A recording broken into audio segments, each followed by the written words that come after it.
Welcome everybody to Fuel Smarter, Train Stronger with UCAN and Hunter Allen. This is going to be a really great discussion today around continuous glucose monitoring and how it can positively impact your health and performance, whether you're a cyclist, whether you're any type of endurance athlete, or just generally active. Hunter himself brings a wealth of knowledge from the cycling world and the endurance world, a very, very well-known legendary cycling coach. He's the co-founder of TrainingPeaks, the co-author of Training and Racing with the Power Meter. For many cyclists out there, that's kind of one of the foundational training books in cycling. And now most recently, just within the last couple months here, the new author of Training and Competing with a Continuous Glucose Monitor. So Hunter, welcome and thank you for lending your expertise to the discussion today. Oh, Varn, this is super fun. I'm glad to be here. And, this has been, to me, it's been such a great adventure to be a part of UCAN and part of just, my journey as a cycling coach as well and my knowledge. And I'm just happy to share this with as many people as possible. Wonderful. Well, let's get into your background quickly, and then we'll kind of get to the main topic of our discussion, which is really around glucose monitoring, what it is, why it matters, why people should care about it, and then ultimately how they can apply it to their own training. So we're going to give you a little bit of background here today, and then we're going to also leave you with some practical tips if you are interested in applying this and benefiting to this in your own training. But Hunter, let's just start with yourself. So kind of became really well known in cycling with TrainingPeaks and your book Training and Racing with the Power Meter. But take us back to the early days. How'd you get started in the sport, and what drives your passion to still be doing what you're doing today? Right, yeah. It's been really fun and back it's been 25 years now, 26 years now when we started using power meters in cycling as a coach. I had a young athlete came to me and said, "Hey, I've got a power meter. I don't know what this thing does. Would you coach me with it?" And I was like, "I don't know. I didn't have one when I was a pro in the 90s. I have no idea, but let's try." Right. And so we started just playing around with these power meters and sending me spreadsheets of 300 watts, 200 watts. I'm like, what does this mean? I don't know. So I bought a power meter and then went out and started training again, just like I did when I was a pro, starting to understand what it is. And then he and I ended up building, he was a computer programmer. His name's Kevin Williams. He and I built a really awesome piece of software that we originally called Cycling Peaks, and then Cycling Peaks became Training Peaks. And we basically built a piece of software to analyze this data because there was no good software out there to analyze that data at this time. And so that to me was, like this. We thought, well, maybe we'll sell 100 copies. Well, we sold a lot, and all of a sudden, this, Training Peaks has been this amazing company. Now, I've not been involved for 10 years, but at the same time, it was my baby for a really long time, and certainly it's so exciting. I use it every day still in our group. And along that path, we Dr. Coggin and I, Dr. Andy Coggin, we wrote a book, Training and Racing with a Power Meter, and that was published in 2006. And we came up with a system of how to use a power meter, and it's not something that we like set out to do, to be honest. And we didn't really set out to kind of revolutionize cycling and do this, which has been amazing to me and crazy at the same time. But we just did it because we really got tired of answering the same email over and over. We're like getting hundreds of emails and had the same question. And I'm like, Andy, we gotta write a book so we don't get these emails all the time. And it's been really fun. I mean, that came out in 2006, their second edition 2009, third edition 2019. That book is now in 12 different languages. It's sold over 500,000 copies, and every serious cyclist understands what FTP is, or a training stress score, and uses so many of our training principles. So it's been super fun, right? It's been just super fun. Yeah, and that hopefully with your new book, which we will get into, that's something that you'll be doing for glucose as well, right? Where every cyclist can understand Yes. glucose and the role of glucose and glucose stability to the same degree that they understand FTP. Yeah. So obviously with your background, you're well studied on kind of the science of training and cycling. Practically speaking, you also have Peaks Coaching Group and you coach and work with athletes. Give us a sense of sort of the types of athletes you work with today, kind of what their goals are. Probably very relatable and familiar to many of the people that are listening Mhm. to us today, right? Absolutely. Absolutely. No, I mean, I've got an amazing team of coaches. We've got 38 coaches who work here at Peaks Coaching Group. And we coach very passionate cyclists. Most of them are between the ages of 35 and 65, 70. We've gotten a lot of athletes in their 65s to 75s here recently. Very fit individuals. They love cycling, they love improving. And so many of them, are kind of in my age. I'm 56 now, and moving, to a little older years. It's like we're thinking about longevity and vitality, right? So how, like, life is great. Like, how do we live longer and kick butt doing it? And so we have so many new athletes coming in who are, wow, I want help with my cycling, but I also want help with how to lengthen this lifespan, and how do I make sure that I'm going to have this vibrant, really amazing life as I get older. And so that's been just super fun. It's been a real transition. I mean, we coach, of course, we have the a small minority of very elite pro, and top amateur cyclists and triathletes that we coach. We always have that group, and they're super fun to coach as well. But it's been a real fun passion to work with folks who are just so into health, right? And how do I optimize all these things, and make some good choices, and make some behavior changes, not only in my cycling but in my life, so that, yeah, I'm going to have that amazing life when I'm in my 70s and 80s. Yeah, it's incredible how as time goes on, longevity really does become the focus, or I guess even not incredible, it's understandable, right? And so yeah, I think that link between a lot of what we're going to talk about today and longevity in the sport, it's so interconnected.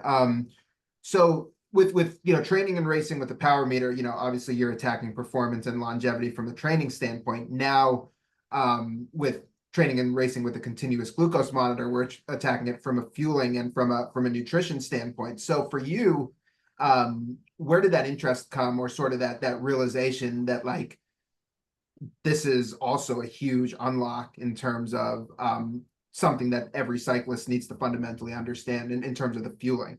Right, absolutely. No, it's been, I've said forever, since when I was even before I was even a pro cyclist in the 90s, like, there are three legs to the training stool, right? I mean, the stool that you sit on at the bar, and you're in your kitchen or whatever. It's like, wow, we've got the physical training that you do, we've got the mental training that you do, and then you've got the nutrition side of it. And so, to me, that nutrition has always been a really important part of what you do as an athlete and as a person, because that, if you're building your body with poor nutrition, if with poor building blocks, then how can you ever expect to have this amazing performance from that same body? So to me, it's always been a part of that. Now, as soon as I found out, with these glucose monitors started to become available, a good friend of mine, Bobby Julik, he came to me and said, "Hey, Hunter, you should really get one of these glucose monitors." He worked for a company, Super Sapiens, which unfortunately is not in business anymore, but he was like, sent me a bunch of these things. I got started on them. I started looking at this data. I started seeing it on my phone, on my bike computer while I was riding.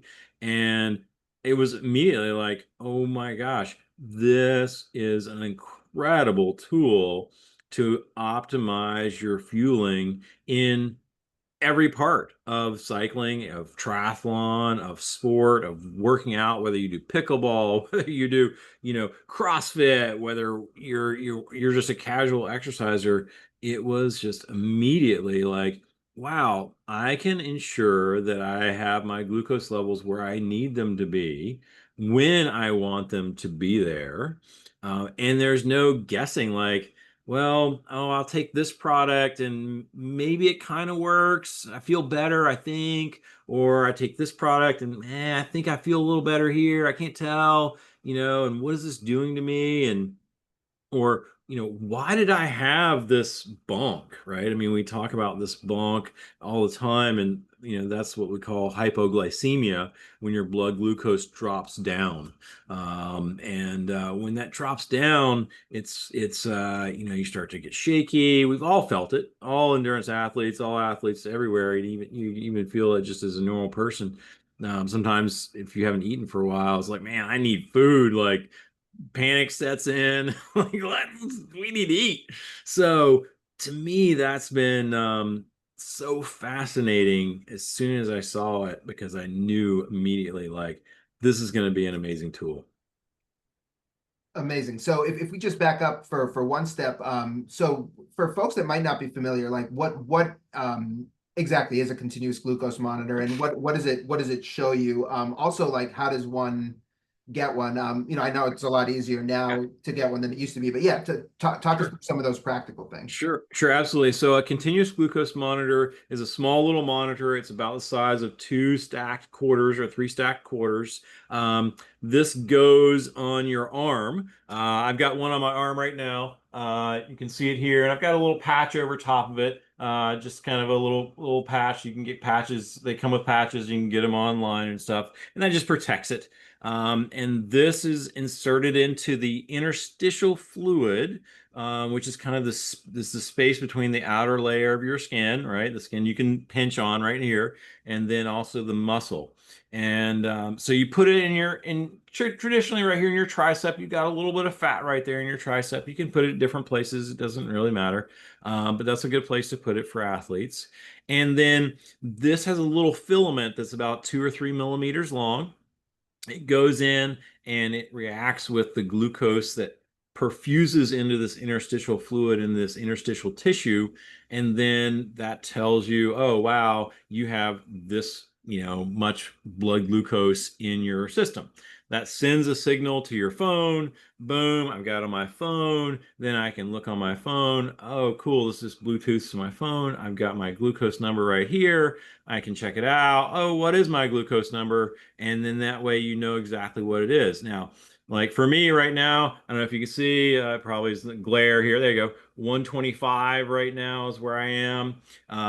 It's pretty normal after lunch. I had lunch a little while ago. I'm sitting around, not doing anything. That seems fairly normal. And it gives you these minute by minute. Some of them do it by 5 minutes. Some of them do it every 15 minutes. It just depends on the glucose monitor. That then can send to your watch. If you've got a watch, it can send to your heart rate monitor or your bike computer, so you can see it on your bike computer as well. And yeah, and they last 14 days, so they have a battery in them, and that battery basically is just long enough to go 14 days. And then at the end of 14 days, the thing dies. You take it off, you pull it off, and then you stick a new one on. So you wear this thing continuously for 24 hours, 7 days a week. Never take it off until until the battery dies, and you replace it. Yeah, and a bunch of us on the UCAN team, and I've kind of worn one off and on for a year plus. A bunch of folks on the UCAN team this summer we wore some and did some product experimentation, and to your point, they're very non-invasive. You almost forget that it's even there. Can swim with it, shower with it. Not a big deal at all. But a very big deal in terms of what it teaches you and can tell you. So. In terms of your glucose levels, right? Like, we want to achieve a stable glucose level, whether we're exercising or even outside of exercise, as much as possible. And that's sort of what, um, one of the readings you can kind of help you understand is like, what's the impact of different foods and even Mhm. activities on your glucose level.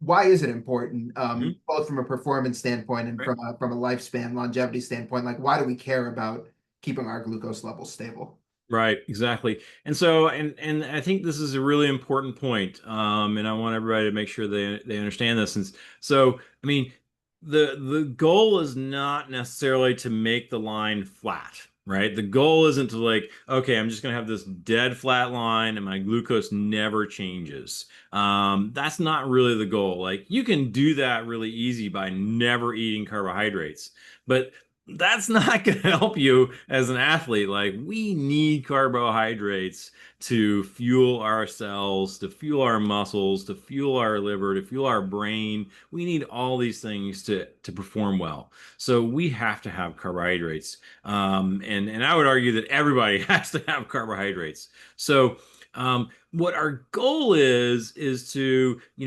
have these peaks and valleys, but keep them to a minimum. Right. So instead of like saying, okay, wow, my glucose went from 125 where it is now to 185, and then it came back down to 110, and then it goes back up to 160 and comes back down to 90. We're not on this roller coaster of glucose. And so a lot of us are.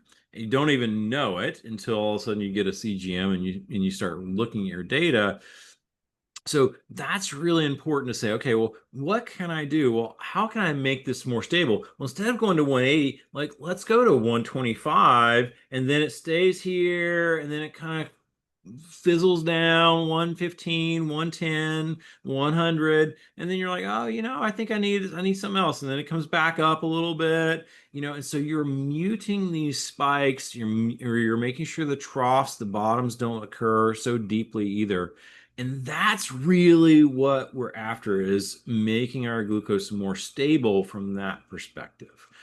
So I just want to make sure everybody understands this, because the first time, like, everybody I talk to and work with, with these things, the first 2 weeks, I tell them, okay, hey, just don't change anything. Just watch your numbers, just observe, see what happens.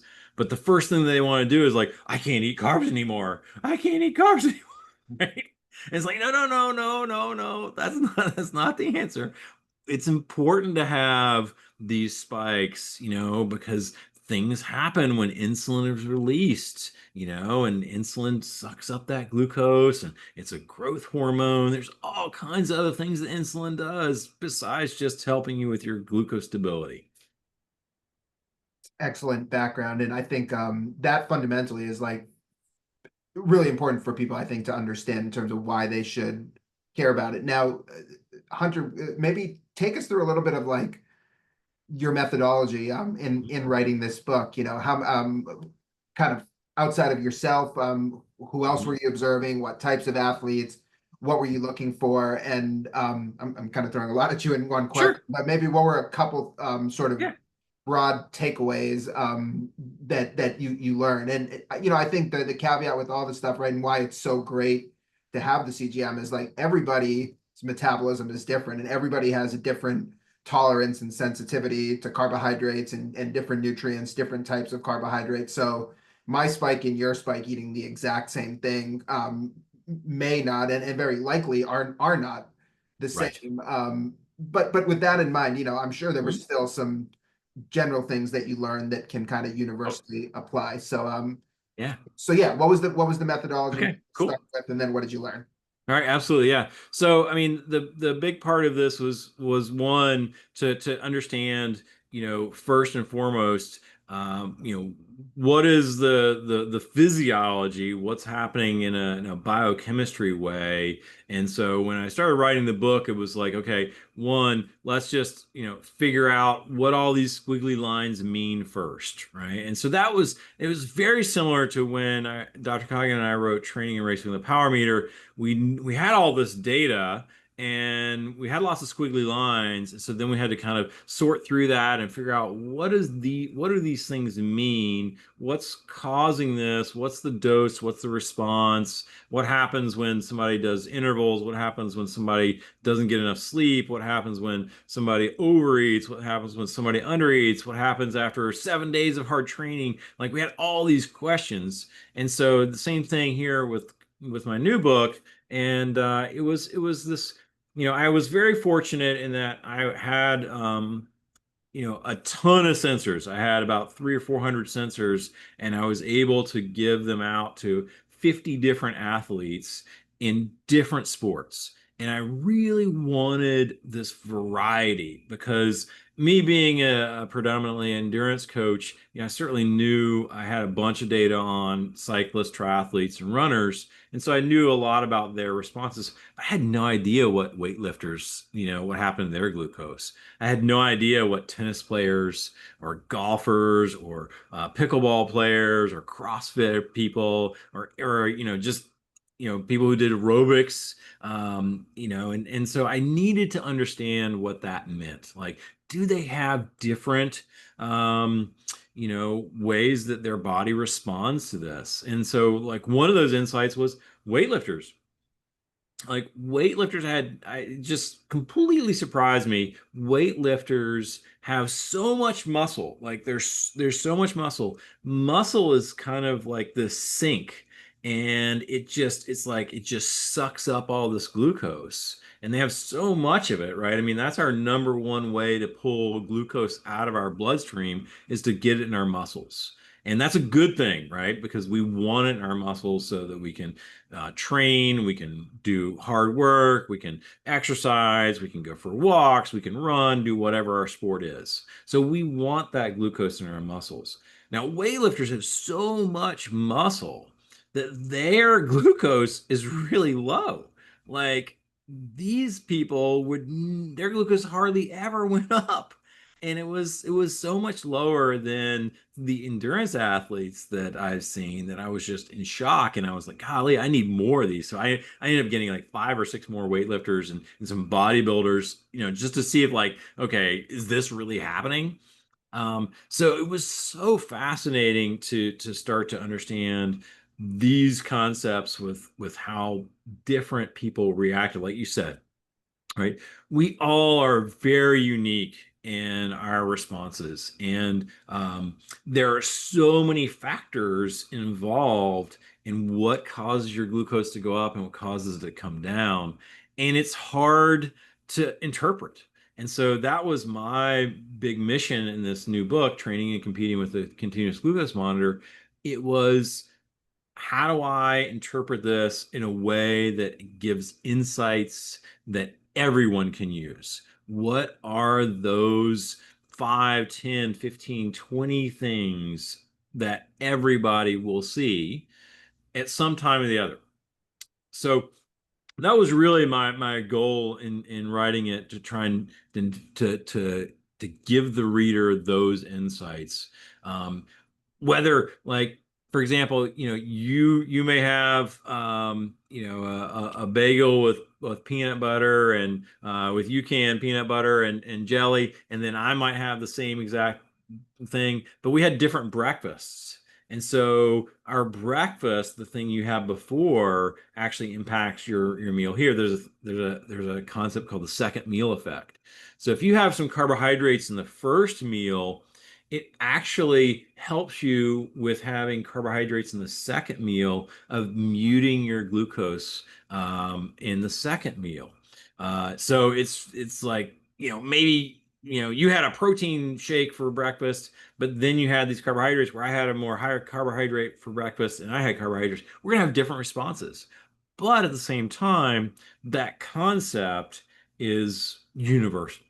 So does that make sense?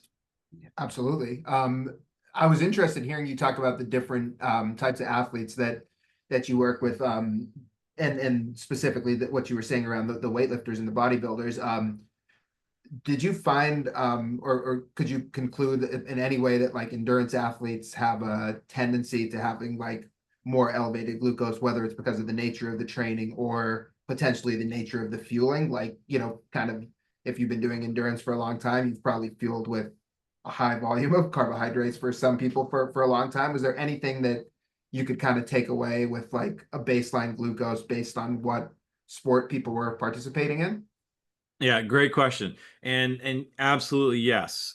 So endurance athletes tend to have a higher glucose level during the day than pretty much everybody. And I think that's been a real revelation in this world of continuous glucose monitors. One of the ladies who really contributed a lot to my book, Christina Scorzi, she's written a bunch of papers using a ton of data on all these different athletes and talking about the fact that, like, wow, we have to kind of reset our calibration of what is normal for an athlete, and especially an endurance athlete versus a person who's not an endurance athlete. And so, you might see an endurance athlete, their average glucose during the daytime, excuse me, could be 120,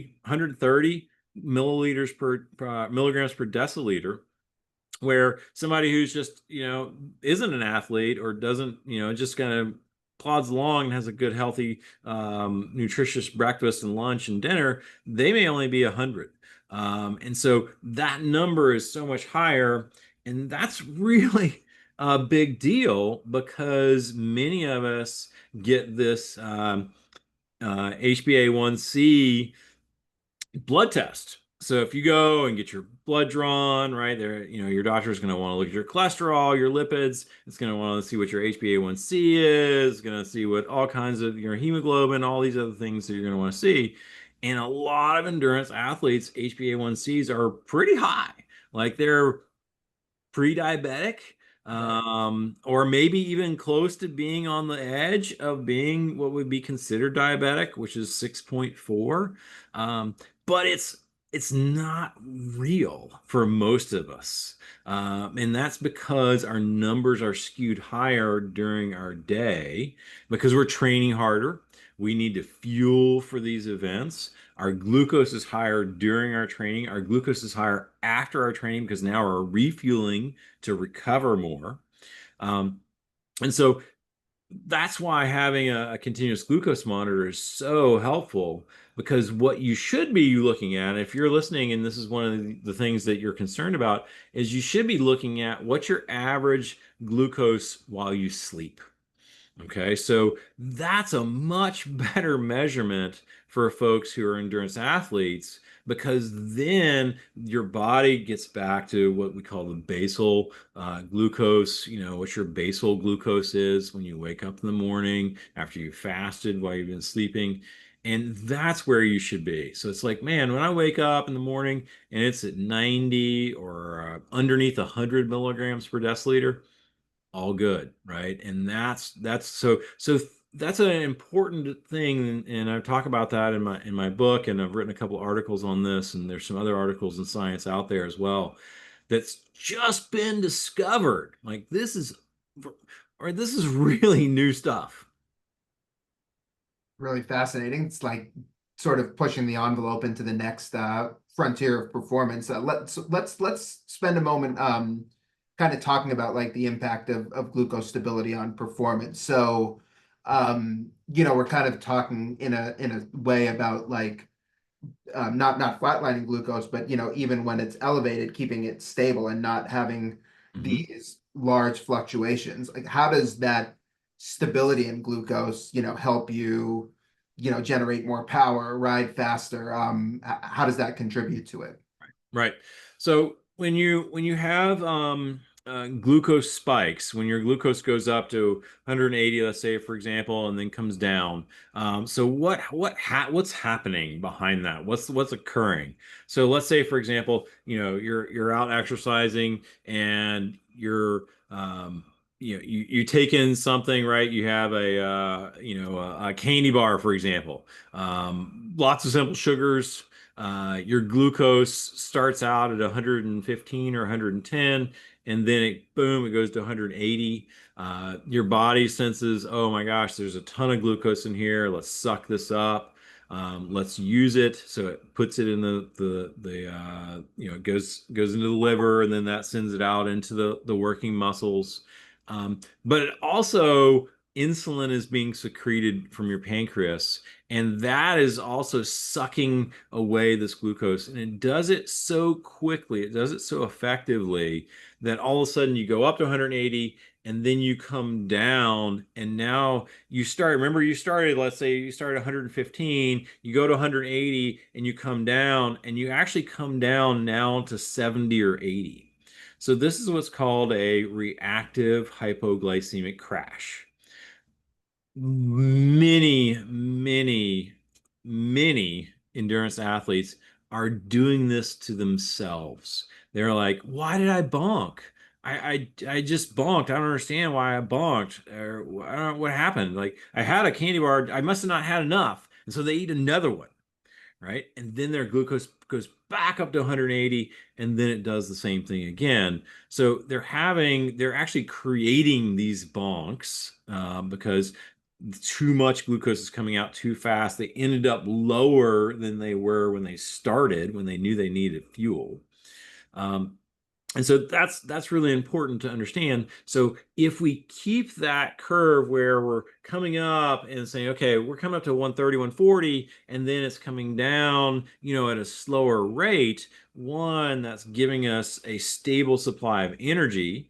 We're not having these, places where all of a sudden we're like, oh, getting panicky, we're shaky, our muscles aren't able to get the fuel that they need. So we're staying, able to produce power, able to keep our heart rate higher, keep our energy levels higher, think more clearly, stay more focused on what we're doing, and then see like, okay, gosh, if I'm at 140 and it's coming down to 130, 125, 120, and then it's like, okay, 115 is my number to say I need more fuel. I'm not going to let it drop but much below that because I'm going to take some more fuel in. I'm going to have a UCAN gel or a UCAN bar or whatever. And then I'm going to let it come back up to 110, 115. And then that all of a sudden now it's really stable and my energy level is stable as well.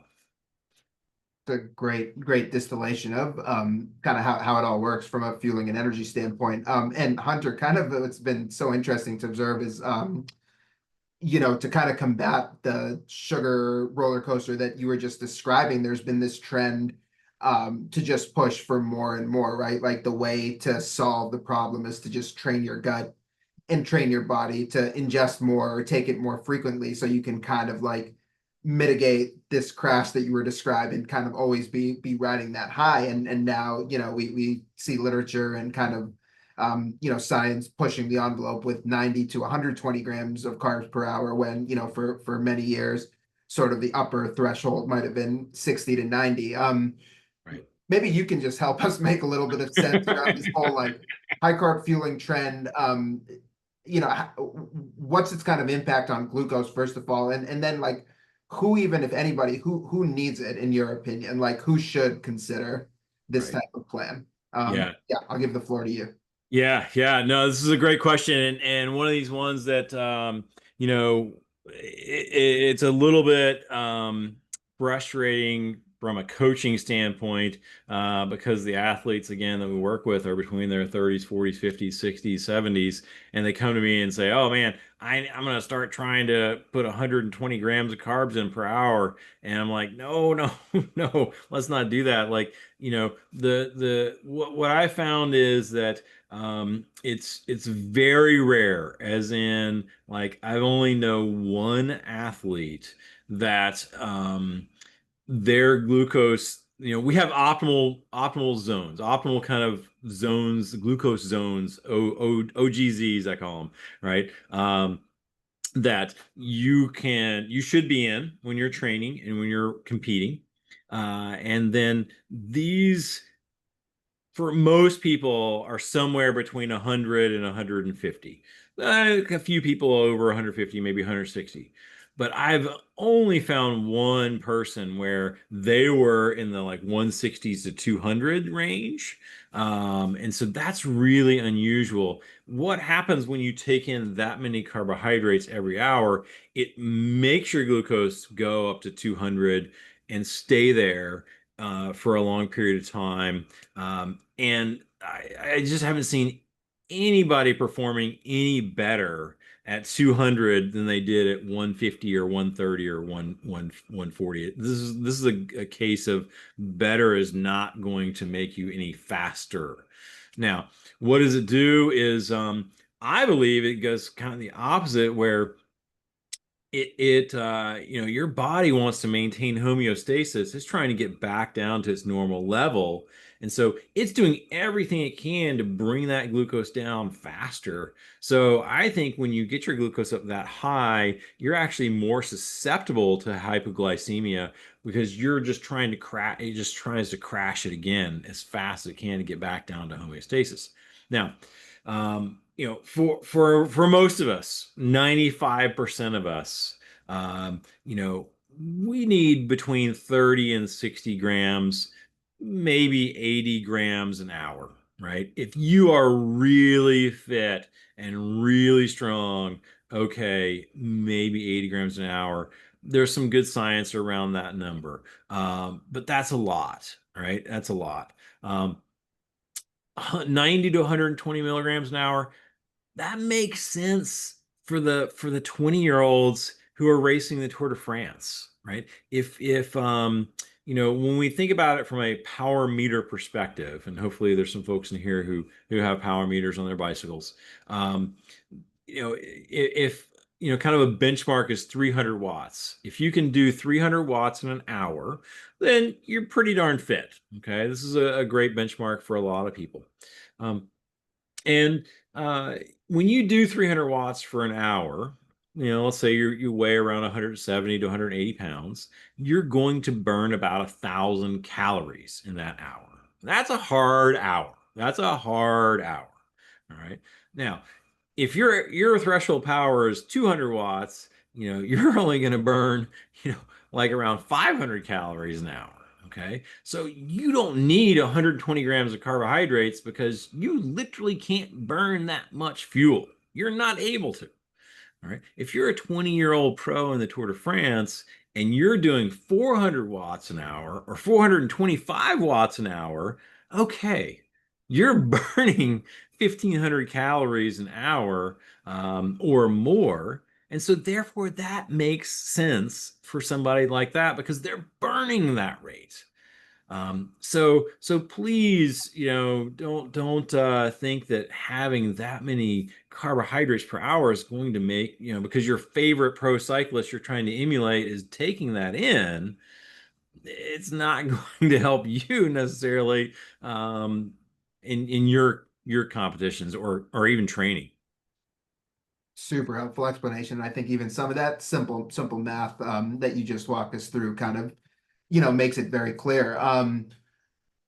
You were talking about, and I maybe should ask you this question earlier. You were referencing the optimal glucose ranges. So for each person, kind of figuring that out, is that something that's aligned in any way to the numbers on the power meter? Like essentially, like what should my glucose be at when I'm aiming to hit a certain, measure on the power meter? How do people go about figuring that out, and what's the correlation to Right. glucose and power? Right, right. Good question.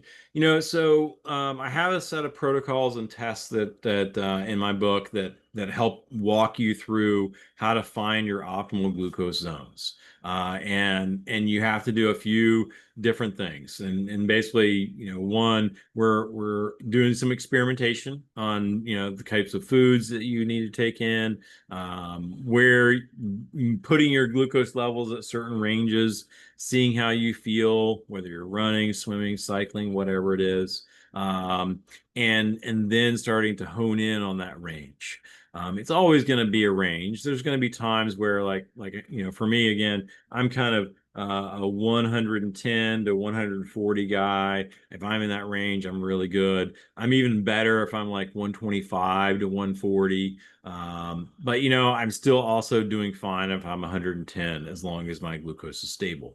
So, it doesn't necessarily relate that much to power. It's not like, oh, wow, I'm riding at my functional threshold power and that's 300 watts, and then my glucose is 140, the highest part of my optimal glucose zones. It doesn't really work that way. Like I could be riding at 300 watts and my glucose be 115 at the bottom there, and I'm fine. So what is important to understand when you think about this from a workout perspective is a couple of things. Number one, when you do really short, hard, intense efforts. So when you do sprints, when you do 30-second efforts, and when you do efforts up to about a minute long, you're going to release adrenaline into the system, and that adrenaline is going to release glucose into your bloodstream. And so that's going to raise your blood glucose level because of those intervals themselves. All right. So anytime you do these short hard intervals, you're going to see this spike of glucose just because of that, whether you've eaten or not. That's just your body's natural reaction because it doesn't know if you're being chased by a bear or if you're doing 1 minute hill repeats. So it's gonna send all the glucose it can to say, run, go, get away from the bear, right? That you can use. So I think that's important to keep in mind. And then from that perspective, understand like, wow, okay, I know that if my glucose, the change is really important, right? If my glucose is changing and it's coming down, Yeah. I'm not going to be able to do my best effort. So it's really about some of the change too. I think that's a great point, right? It's like yeah, if it's sort of consistent at any level, then from a performance standpoint, you're probably gonna do well. Now, obviously, if you're trying to keep it consistent at a very elevated level with a lot of sugars, there's a whole other sort of host of challenges from a gut standpoint. And, can you really keep up that Right. intake to keep it at a very high level across 3, 4, 5 hours when you have to just consume that Whew. volume? And that kind of brings us to UCAN. It's really interesting because, I think from a fueling standpoint, like this whole philosophy of stable glucose is really what UCAN was built upon, and it's why you've kind of used the product for so Yeah. many years because it fundamentally aligns with what you've just been outlining for us over the past 30 to 40 minutes. And um, just as a real quick background, and then I'll just ask you a couple questions, Hunter.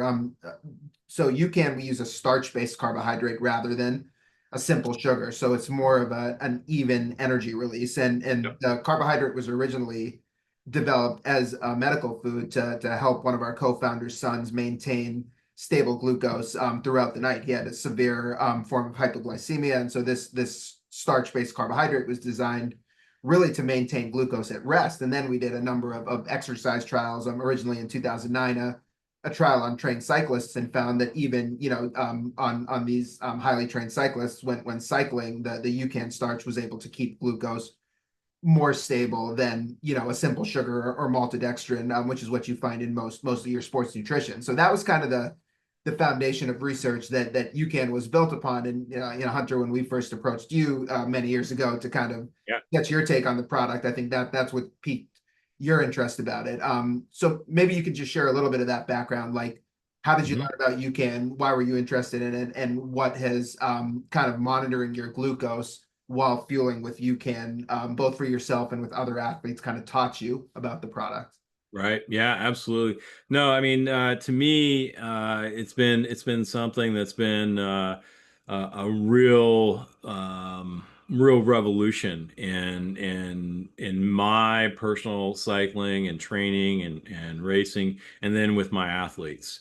It really I've been Barn, I've been in this industry for 30 plus years now, and I've seen so many sports drink companies come and go with all kinds of hype around them. They did this, they did that, and they're gonna, save the earth or blah blah, whatever it is, and you know, to me, I was skeptical that UCAN did what it said because again, I was a little jaded. But then I started using UCAN before I had CGM, of course, and I was like, wow, this is different, right? I'm able to keep my energy levels stable. I feel good using it.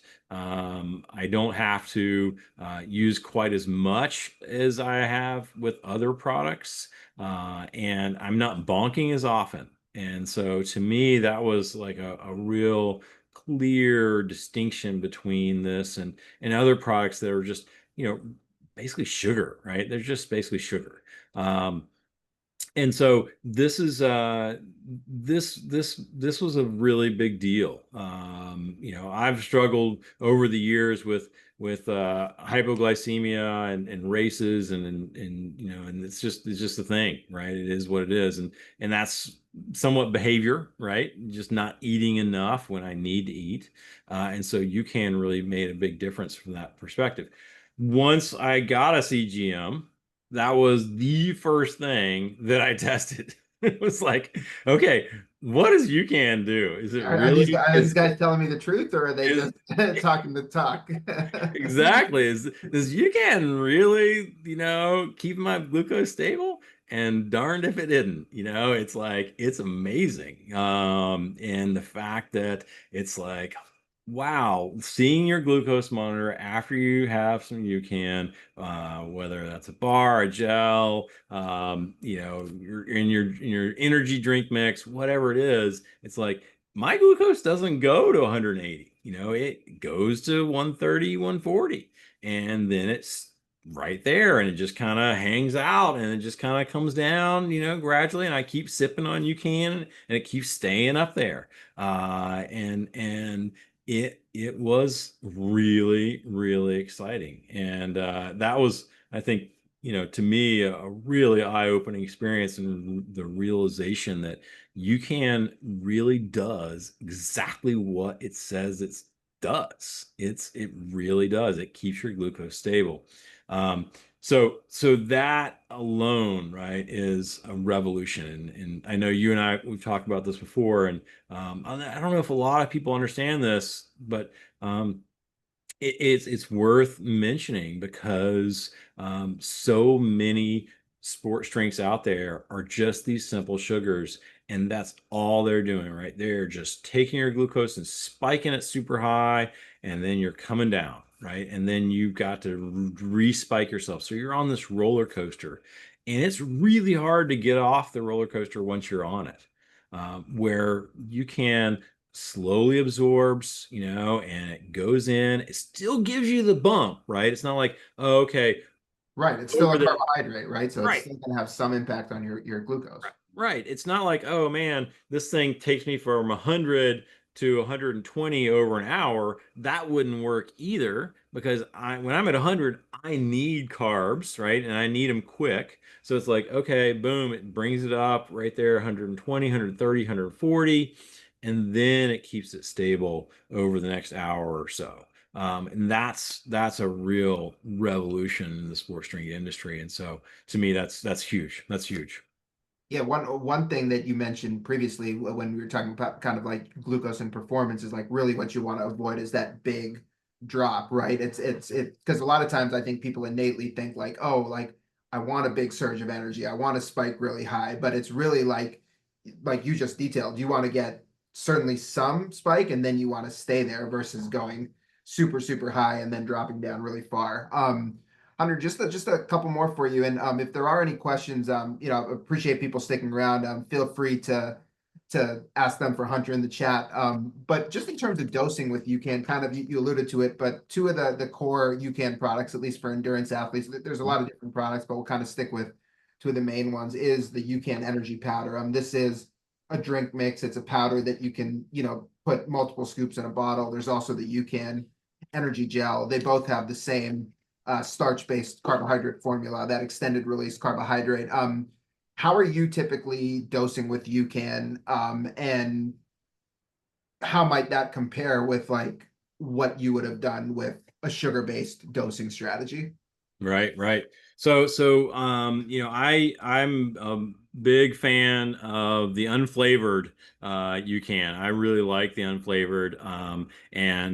So I use the unflavored energy, and I use 2 scoops in my water bottle. And that's one of the changes that I've made since having a glucose monitor was that you know, just a scoop wasn't enough. Like it didn't give me the spike that I wanted. And so I learned like, wow, I need to have 2 scoops in here. And so I use 2 scoops in there, and that works perfect to give me this the bump that I want.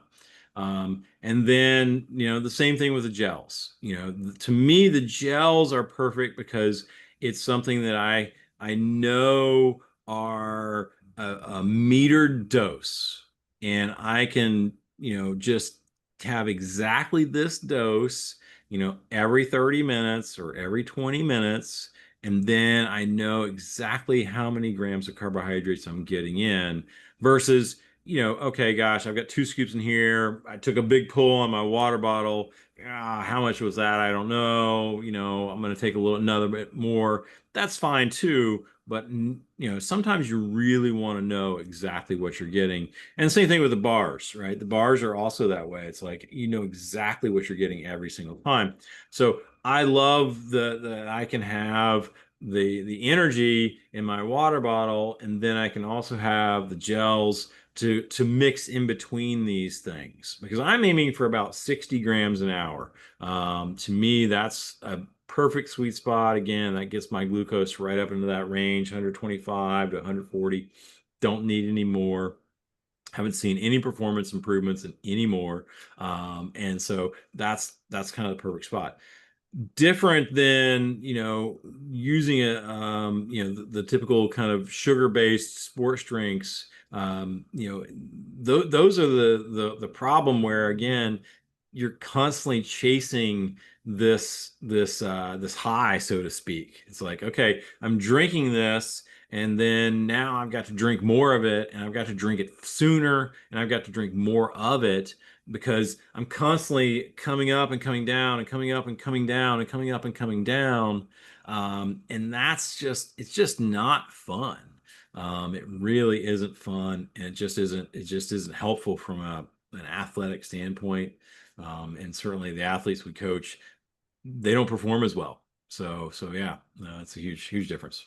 One of the elite Olympian runners we work with, Dakota Poping. She's a marathoner, ran for the U.S. Olympic team in Paris, and she kind of echoed exactly what you're saying when I was chatting with her. Was like the risk of when she was on a sugar-based fueling strategy, the risk of missing a dose was so stressful and so fearful, right? Because you always need to be riding that high. Where she's like, you know, when I'm feeling with UCAN, like I kind of just drink what I need based on feel a lot of times, you know, as long as I know that I fueled up before and, you know, there's certain intervals where I know I'm getting in a gel, but she's like the rest of the time I'm kind of just like drinking based on feel and not so worried about this sharp decline. So yeah, I think it's interesting to hear you highlight that as well. We had a question from Brad, which I kind of think you answered with your Mhm. question. He said he's new to CGMs, was recently diagnosed as pre-diabetic. Is looking forward to your book.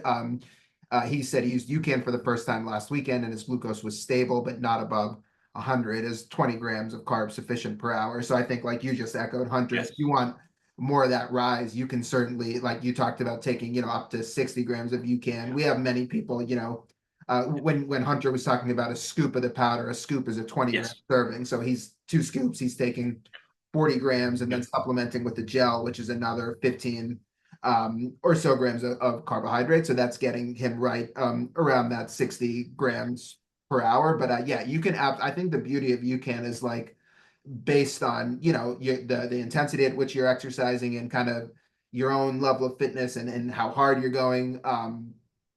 It can fit into a higher carbohydrate fueling approach, and it can fit into a controlled carbohydrate fueling approach or a lower Yep. carbohydrate fueling approach. It's kind of going to provide you with that stability regardless of the dose that you take. And I guess I should ask you, the guy with all the data, is that something that you found, like when you've taken you're not seeing like 40 grams of UCAN shoot you up to 180 the way you'd see, 40 grams of a simple sugar, right? Yeah, no, I mean definitely not. I mean 40 grams you can again, it doesn't do that. It just doesn't. I mean it's okay. And that's so to Brad's question, I mean you answered perfectly, right? I mean that was the kind of the same thing I was seeing. One scoop would get me to, 115 or so, and that was fine, but I really needed to get to that 125, 130 range. And so then two scoops was the thing that got me there. So that's where like, oh, okay, cool. Just have a little bit more in here. That's easy peasy, done. Or okay, I'm gonna do one scoop and then I'm gonna have two gels or something. And I'm there too. So then you've got it. And so I really like that part of it. And yeah, it's not you did two scoops of your whatever sugar mix, other sports drink you use, and man, your glucose is going to freaking skyrocket. And then again, you're going to have this reactive hypoglycemic crash because your body just reacts to it and says, "Get this out of here!" Right? This is too much. It's not in homeostasis. We need to get rid of this. This glucose is too high. It's going to do everything it can to get rid of it. And so that's something that nobody really explains in all these articles and about sports nutrition and some of these high carbohydrate fueling strategies is that, it's not really what your body wants to do. Definitely. You would never kind of, subject your body to that in any normal setting. And for a lot of people, right, like exercising, you're not sort of riding the highest level of intensity for the entire duration. Well, Hunter, I think we've the hour went quick, and I really appreciate everybody spending time here. I think we've only kind of scratched the surface and hopefully piqued people's interest in the topic. I think in terms of how to practically apply these learnings to your own training, your book is a great place to start. So yeah, just again in closing, maybe give us a little bit more of a plug about what your book's all about, how people can get it. We will be emailing everybody who's here in attendance and registered for this, as well a full link to this recording, as well as a link to get Hunter's book. So you can easily get it that way as well. But yeah, Sure. how do we do it? Yeah, absolutely. No. So training and competing with a continuous glucose monitor, it's really a user's guide to teach you how to use your CGM. So I take you through all the steps, like what does glucose mean? What are light biochemistry around understanding what insulin is and how this works in your body and your cells, all the way through what do the squiggly lines mean, what are the steps to really optimizing your glucose. And then I even have a chapter on kind of for people who are type 1 and type 2 diabetics. And then I finish up with a chapter on improving your longevity and vitality. Like, how do we do this? How do we use our CGM for this? So I hope that it kind of covers the gamut and gives that real user guide feel. I've got a few copies left that are autographed. I bought a bunch of ones that before they were out for sale, so I autograph them. So you can go to my website, training and competing with a CGM.com. So training and competing with a CGM.com, and grab an autograph copy right there, and I'd be glad to send it to you. That's easy. Amazon has it on Audible and Kindle as well. So if you're an Audible person or a Kindle person, that's also a great place to go there. The downside to Audible is you're not going to see the graphs. And so there's a lot of graphs and charts with a lot of those squiggly lines that explain exactly like what's happening when you see these. So that's the only downside of that. So maybe you should get two copies, buy the book and the Audible. You got it. That's amazing. It's an amazing kind of just collection of topics that you cover in the book. Hopefully something for everybody. And yeah, like I think the longevity, we didn't get into it today. That's a whole other discussion unto itself, but hopefully we scratched the surface a little bit there. Hunter, great info. Again, that's training and racing No, with, training and I'm sorry, competing. training and competing with a with CGM. CGM.com. Like I mentioned, we're going to send that link out in an email, training and competing with the CGM.com. Uh, just uh, just a couple other comments and questions from the audience. George mentioned that he's going to be at your camp next weekend, Hunter. So he enjoyed listening to this. He asked if they'll be able to try UCAN at the camp. Absolutely. Yes. Hunter's going to have all the UCAN stuff. He allows you guys to actually test it out during the workouts, Oh yeah. mixes it up for you guys. So it will be completely UCAN fueled. Richard wanted to know where you can get a CGM. Any basic guidance on how people can get a CGM, Hunter? Yes, yes. So I have a link on my website how to purchase one. So that's easy right there. There are a few that you can buy now non-prescription. So that's really exciting. One is called Stello, Stelo. And so if you go to stello.com, you can get them there. Another one Abbott Labs makes called the Freestyle Libre. And so you can get that one. That's Lingo, Lingo. That's the one that we got at UCAN this summer. And yeah, I think that one's pretty cost effective. It was like $90 a month or something Yep, like that. exactly, exactly. They're both about the same. They cost Yeah. about $90 a month or so. So those are great. The apps aren't quite awesome yet. So they have kind of basic apps. So there's two different applications or three different applications that I'll plug because they're very good. One is called Levels. And that's a very good one. There's another one that's called Thea, Theia. That's also an excellent app. And then there's a new one that's very good at integrating all your data. They're still working on a lot of their graphs. It's called Enhanced, and it's spelled enhance and then dash D, enhanced. And so those three are really good because the apps. Similar to having a power meter is a great tool, but if you don't have the software to interpret it, it's kind of a toy. So same thing with CGM, like you've got to have the good software. So the software is coming, and so just check them out. But that's the places to get them: Stello or Lingo, and then on my website, I've got a link to purchase too. Perfect. And I just posted the link to Hunter's website as well as the link to the buy a CGM in the chat. We'll email both those out to y'all as well. But Hunter, amazing. You great resource, great discussion today. Really want to thank you for the time. Thanks for schooling all of us. I feel like at UCAN we're so closely connected to this topic, but learn so much just listening to you Great. speak and share today. So yeah, best of luck. Thanks for being part of this, and definitely support Hunter. Check out the book. For those of you that stuck around through this entire webinar, it sounds like there's a lot more you can learn from getting the book. And Hunter was nice enough to send me a copy. I've read it. Really, really insightful stuff. Thank you so much, Hunter. Appreciate the Great. time and look forward to doing this again. Varun, two thumbs up. Thank you, sir. Awesome. Take care. Thank you, everybody. Have a great day.